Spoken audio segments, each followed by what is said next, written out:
नमस्कार, मैं रचना शर्मा चढ़दी कला डैम टीवी देख रहे सभी दर्शकों का स्वागत करती हूं। आप देख रहे हैं हरियाणा के समाचार। समाचारों की शुरुआत से पहले एक नजर आज की मुख्य सुर्खियों पर।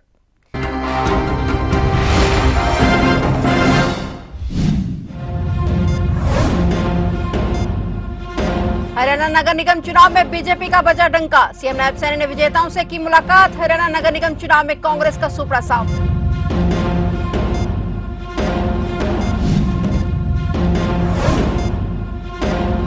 पंजाब यूनिवर्सिटी के दीक्षांत समारोह में पहुंची राष्ट्रपति द्रौपदी मुर्मू। हरियाणा के सीएम नायब सिंह सैनी भी रहे मौजूद। राष्ट्रपति ने की मनु भाकर की तारीफ।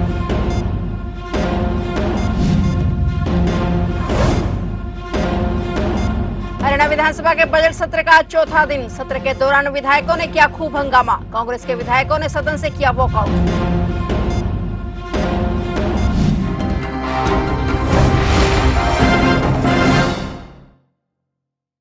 और अब समाचार विस्तार से। हरियाणा में नगर निकाय और नगर निगम चुनाव के रुझान आ गए हैं और 10 नगर निगमों और 40 निकायों में कई सीटों पर भाजपा जीती है और विधानसभा चुनाव की तरह कांग्रेस के हाल खराब हैं। हिसार, गुरुग्राम, फरीदाबाद, अंबाला, सोनीपत और करनाल में भाजपा जीत गई है। सीएम नायब सैनी ने विजेताओं से मुलाकात की। उन्होंने कहा कि हरियाणा नगर निगम चुनाव में कांग्रेस का सुपड़ा साफ हो गया है। भाजपा ने मेयर की 9 सीटें जीती हैं, जबकि एक सीट पर आजाद उम्मीदवार की जीत हुई है। वहीं भाजपा की इस बड़ी जीत पर सीएम नायब सैनी ने विजेताओं को और हरियाणा वासियों को दिल से बधाई दी और प्रदेशवासियों का आभार जताया। हरियाणा प्रदेश के लोगों के आशीर्वाद से ये ट्रिपल इंजन की सरकार आज हरियाणा प्रदेश के अंदर बनी है। आदरणीय मोदी जी के जो मोदी जी ने एक सपना देखा है 2047 तक विकसित राष्ट्र का, उस विकसित राष्ट्र में हमारी ये स्थानीय निकाय की सरकार, ये ट्रिपल इंजन की सरकार, ये अपना मजबूत भूमिका उसके अंदर निभाएगी और ये भारत आदरणीय मोदी जी के सपनों का भारत 2047 तक बनेगा।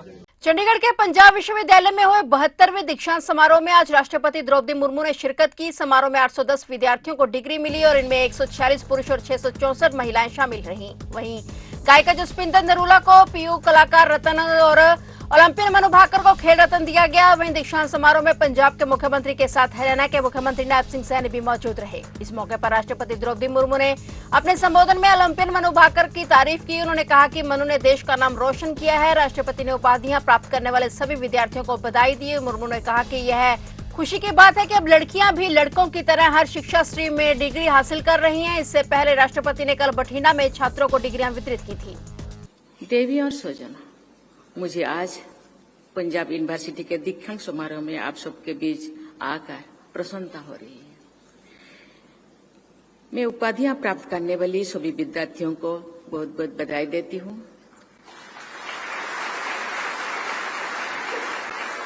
स्वर्ण पदक विजेताओं को भी मैं प्रशंसा करती हूं। मैं ऑनरीज कॉजा, डिग्री और रत्न पुरस्कार पाने वाले सभी विशिष्ट लोगों को विशेष बधाई देती हूँ। मैं आज यहाँ के बेटियों को ज्यादा बधाई देना चाहती हूँ, क्योंकि सभी के चेहरे पे जिस तरह की मुस्कान लाए हैं, मुझे लगता है ये यूनिवर्सिटी आने वाले दिनों में भी इसी तरह के लोगों के चेहरा पे मुस्कान लाए और खुद भी खुशी हो, परिवार और यहाँ के अध्यापक, प्राध्यापक यूनिवर्सिटी का गौरव बढ़ाए। किसी भी संस्थान और विद्यार्थियों के लिए दीक्षांत समारोह के दिन अत्यंत गौरव और खुशी का अवसर होता है। विद्यार्थियों की शैक्षणिक उत्कृष्टता और उपलब्धियां का जश्न मनाने के साथ ही ये दिन भविष्य की यात्रा पर भी विचार करने का अवसर भी है। इस अवसर पर सभी विद्यार्थियों के माता पिता और प्राध्यापकगण भी बधाई के पात्र हैं, जिन्होंने हर कदम पर इनका साथ दिया और मार्गदर्शन किया।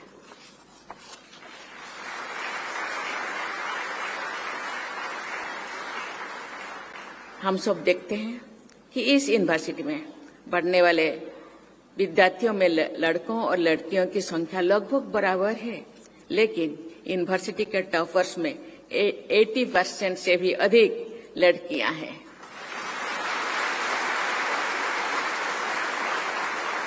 मैं सभी गर्ल्स स्टूडेंट्स को इस उपलब्धि के लिए हार्दिक बधाई देती हूं।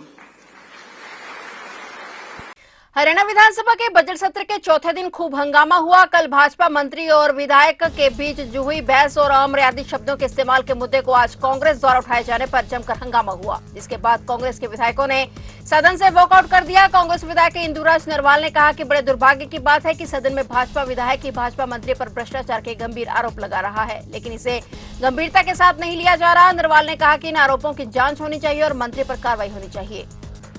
कार्रवाई दुर्भाग्यपूर्ण थी, इसलिए दुर्भाग्यपूर्ण थी कि कल जब जलेबी से शुरू होकर गोबर पर जाकर बात अटकी तो उस टाइम पर बीजेपी के विधायक रामकुमार गौतम जी, उन्होंने ये बात कही बीजेपी के ही मंत्री अरविंद शर्मा जी कि ये ठग है, इन लोग ठगे हैं, मेरे रिश्तेदारों पर 10-10 लाख रुपए लिए हैं और आज तक वापस नहीं दिए। तो ये रामकुमार गौतम जी ने कही। सरकार ने जब भी उसकी बात अनसुनी कर दी तो आज विपक्ष की को ज़रूरत थी कि उस मुद्दे के उठाए, क्योंकि ये भ्रष्टाचार का मुद्दा था, ना कि रामकुमार गौतम वर्सेस अरविंद शर्मा। ये भ्रष्टाचार का मुद्दा था और भ्रष्टाचार से लिप्त ये तीसरी बार बीजेपी की सरकार है। और इस बात को उन्होंने आज साबित कर दिया कि जब पूरे विपक्ष ने इस महान सदन में कहा कि आप इसकी जांच कराएं, SIT गठित कराएं, आपके पास एजेंसियां हैं, CBI से कराएं, सीटिंग जज से कराएं, लेकिन आज साबित कर दिया कि उन्होंने ये बात नहीं मानी और विपक्ष ने मजबूर होकर वॉकआउट करने का काम करना पड़ा। आज हरियाणा में नगर निगम और नगर पालिका चुनावों के नतीजों को लेकर पूर्व मुख्यमंत्री और कांग्रेस के वरिष्ठ नेता भूपेंद्र सिंह हुड्डा बेपरवाह नजर आए। नतीजों पर पूछे गए सवाल के जवाब में बड़े सहज तरीके से उन्होंने कह दिया कि उन्होंने इससे कोई ज्यादा फर्क नहीं पड़ता। हुड्डा ने कहा कि आज और इससे पहले कभी भी वह इन चुनावों में नहीं गए। उन्होंने कहा कि यह चुनाव आपसी भाईचारे का चुनाव है, इससे ज्यादा राजनीति नहीं करते। आपके नतीजे आए हैं, किस तरीके से देखते हैं? देखिए नहीं, मैंने अभी बीजेपी ने जीत ली है। 10 में से जो ज्यादातर नगर निगम है कांग्रेस की हार हुई है, रोहतक में भी बीजेपी जीत गई है, इसको कैसे देखते हैं? पहले भी जीती हुई थी, नई बात है। पिछली बार कौन सी थी? ये सर दादूपुर नदी नहर पर जो है पहले भी सीएम का ये कहना है कि कांग्रेस का झटका नहीं है सर, बड़ी मतलब आप लोगों ने अच्छी तरह से चुनाव लड़ा और नतीजे नहीं, हम तो गए नहीं, मैं जहाँ तक मेरा सवाल है, जब मैं चीफ मिनिस्टर था जब भी और अभी कभी पंचायत इलेक्शन में और इनमें हिस्सा नहीं लेता हूँ, क्योंकि भाईचारे का इलेक्शन होता है। हरियाणा के मुख्यमंत्री नायब सिंह सैनी ने कहा कि प्रदेश के लोगों को स्वच्छ पेयजल की आपूर्ति सुनिश्चित करने की अपनी प्रतिबद्धता के तहत राज्य सरकार ने पिछले 10 वर्षों में हर घर नल से जल उपलब्ध करवाने का काम किया है। मुख्यमंत्री नायब सिंह सैनी ने विधानसभा सत्र के दौरान कहा कि जिन गांवों में पेयजल में TDS की मात्रा अधिक है, वहां की जलापूर्ति को नहर आधारित परियोजनाओं में परिवर्तित कर दिया जाएगा। उन्होंने कहा कि क्षेत्र से पिछले कुछ समय में पेयजल के 765 सैंपल लिए गए, जिनमें से 39 सैंपल फेल पाए गए। जिन क्षेत्रों में सैंपल फेल पाए गए, वहां पर जलापूर्ति को नहर आधारित जलापूर्ति परियोजनाओं से जोड़ने का काम किया जा रहा है। सीएम ने बताया कि प्रदेश के हर जिले में एक वाटर टेस्टिंग लेबोरेटरी स्थापित की गई है। उसके लिए केंद्र ने भी एक लेबोरेटरी हर डिस्ट्रिक्ट के अंदर दे रखी है और उस पानी को टेस्ट करते हैं, क्योंकि पानी अगर जो TDS की बात कर रहे हैं, TDS हो जाता है कई बार, नीचे का पानी ग्राउंड लेवल का अगर कहीं खराब होता है, जैसे अभी माननीय मंत्री जी ने भी उत्तर दिया है कि उसके अंदर कुछ सैंपल फेल हुए, और उसमें हमने योजना की है कि क्योंकि रानिया के अंदर नहर आधारित पीने का पानी हम देते हैं, ट्रीट करके उसको पानी पीने का पहुंचाते हैं और वो पानी पूरा पहुंचा रहे हैं। कहीं इस प्रकार के अगर कोई और ऐसे हैं, मैं माननीय विधायक जी से कहना चाहूँगा कि यहाँ की दे दे तो उसका हम सलूशन निकाल देंगे, उसको हम नहर के पानी के साथ जोड़ देंगे। हमने कुछ जोड़े हैं, कुछ और है, वो बिल्कुल आपकी बात ठीक है कि नीचे का पानी ग्राउंड लेवल का कहीं उसका TDS ज़्यादा होता है, उसको मिला करके उसको ठीक करके हमारी सरकार का ये ध्येय है कि हम हर घर के अंदर स्वच्छ जल पहुंचाएं। और पिछले 10 वर्षों के अंदर माननीय अध्यक्ष जी, हमारी सरकार ने, आपने देखा है कि हर घर के अंदर नल और स्वच्छ जल पहुंचाने का जो संकल्प है हम वो लगातार पूरा कर रहे हैं। अगर कहीं कोई दिक्कत है उसको पूरा करेंगे, कोई ऐसी बात नहीं है।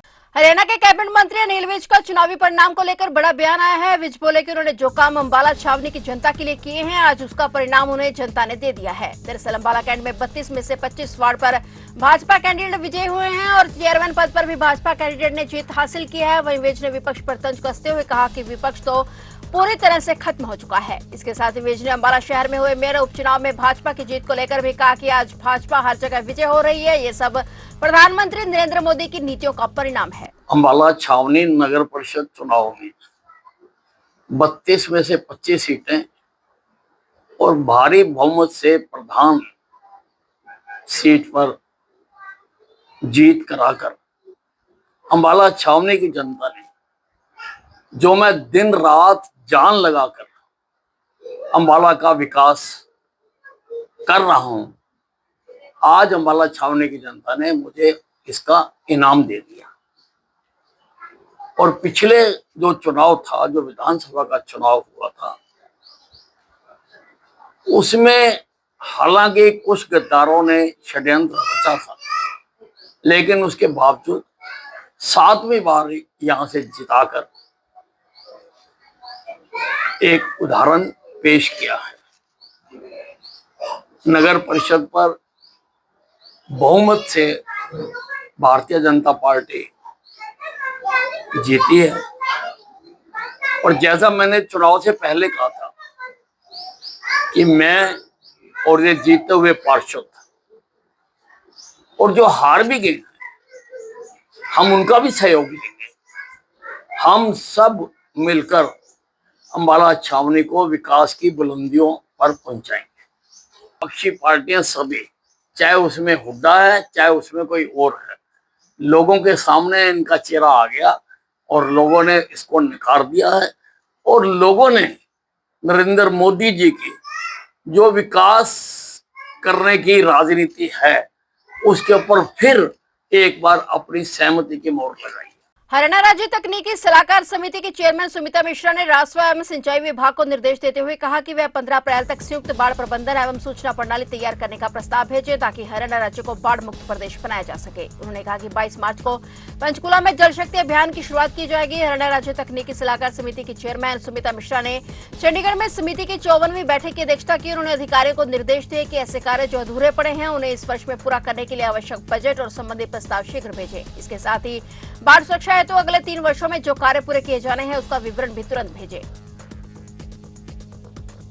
हरियाणा और राजस्थान के मशहूर बौने कॉमेडियन कलाकार दर्शन को नाबालिग से रेप के मामले में हिसार की एडीजे सुनील जिंदल की अदालत ने दोषी करार दिया है। पुलिस ने दर्शन को कस्टडी में लेकर जेल भेज दिया है। जानकारी के मुताबिक ये मामला अग्रोहा पुलिस थाने में दर्ज था। सितंबर 2020 में अग्रोहा क्षेत्र की एक महिला ने अपनी नाबालिग बेटी के साथ रेप की शिकायत दी थी। पुलिस ने इस मामले में आरोपी कलाकार को गिरफ्तार किया था और 11 मार्च को कोर्ट ने उसे दोषी करार दिया है। केस की अगली सुनवाई कल 13 मार्च को होगी, जिसमें अंतिम फैसला सुनाया जाएगा।